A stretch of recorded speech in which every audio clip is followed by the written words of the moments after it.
Tonight we travel to a quiet land, far away in both distance and time, where the stars glow gently above a silent stone castle, and a forgotten king with a heart full of memories still watches over his people. This is the story of King Aldrin and the Silent Castle. Many centuries ago, when kingdoms rose and fell like waves, there was a peaceful corner of the world where war never reached. In that place stood a gray stone castle, surrounded by green hills, slow rivers, and winds that spoke softly. The castle was known as the Silent Castle. Its ruler, King Aldrin, was a man of few words but deep thoughts. Once, he had been a fierce warrior, trained with the sword, sharp in mind, strong in body, but that was before the war. Before he lost his brother in a battle neither of them believed in. After that day, Aldrin returned not as a prince of power, but as a king of peace. Each morning, King Aldrin rose before the sun. He walked the eastern garden path, where roses bloomed quietly and birds fluttered like whispers.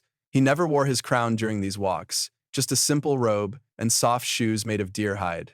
The castle workers loved him, not because of grand speeches, but because of small kindnesses, a nod, a smile, a loaf of bread shared with a tired guard. He listened more than he spoke. His silence made people speak from their hearts. At night, he wrote in a thick leather journal, one sentence each day. Some days it said, "Today the rain kissed the stones." Other days, "No battles, only peace." The castle had hidden rooms, not for treasure, but for memory. A chamber filled with paintings of his family. A music room where his brother once played a wooden flute. No one entered those rooms except Aldrin. There he would sit for hours, eyes closed, breathing slowly, remembering, not with pain, but with stillness. One secret room had a window that only looked at the moon.